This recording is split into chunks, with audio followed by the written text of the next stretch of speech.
અને હવે નાચી લેજો બાપ, રહ્યા છે માત્ર ને માત્ર હવે તમારી પાસે 2.5 દિવસ. 7 દિવસમાંથી આજ 5મો દિવસ શરૂ પણ થઈ ગયો.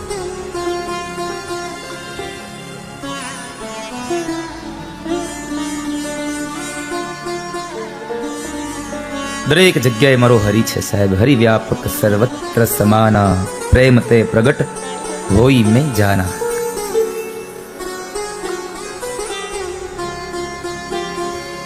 ભગવાનને તમે માંગો નહીં, એને પામો.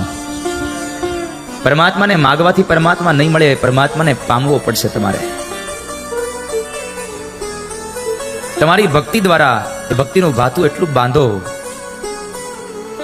તમે દૂધની પાસે એમ કહો, હે દૂધ મને બેઠા બેઠા ઘી આપને, ઘી આપને, એમ આપે? ઘી ન આપે. એમાંથી ઘીને પ્રગટ કરવું પડે. બા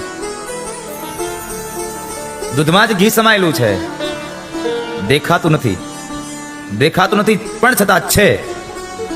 પણ જો એને તમે એમાં ક્રિયા કરો તો એ દૂધમાંથી તમને ઘી અવશ્ય પ્રાપ્ત થાય છે. એમ હૃદયમાં હરિ છે, મને તમને દેખાતો નથી, ક્રિયા કરો, આપોઆપ સામે આવીને ઉભો રહેશે.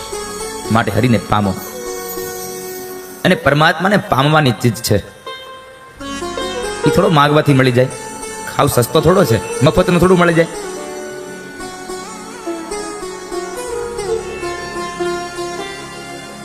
મફતમાં ન મળે. પરમાત્માને પામવાની વાત છે. જ્યારે જ્યારે આ ધરતી ઉપર અસુરો વધ્યા છે, ત્યારે ત્યારે ભગવાને રૂપને ધારણ કર્યા છે. અને શ્રીમદ ભગવદ્ ગીતામાં ભગવાન કહે છે, યદા યદા હિ ધર્મસ્ય ગ્લાનિર્ભવતિ ભારત અભ્યુત્થાનમ અધર્મસ્ય તદાત્માનમ સૃજામ્યહમ પરિત્રાણાય સાધૂનામ વિનાશાય ચ દુષ્કૃતામ ધર્મ સંસ્થાપનાર્થાય સંભવામિ યુગે યુગે.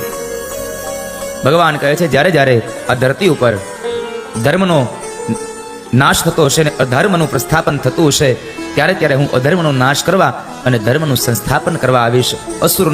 અસુરોને હણવા અને સજ્જનોને રાજી કરવા માટે મારું પ્રાગટ્ય થશે. સાધુઓનું રક્ષણ કરવા મારું પ્રાગટ્ય થશે.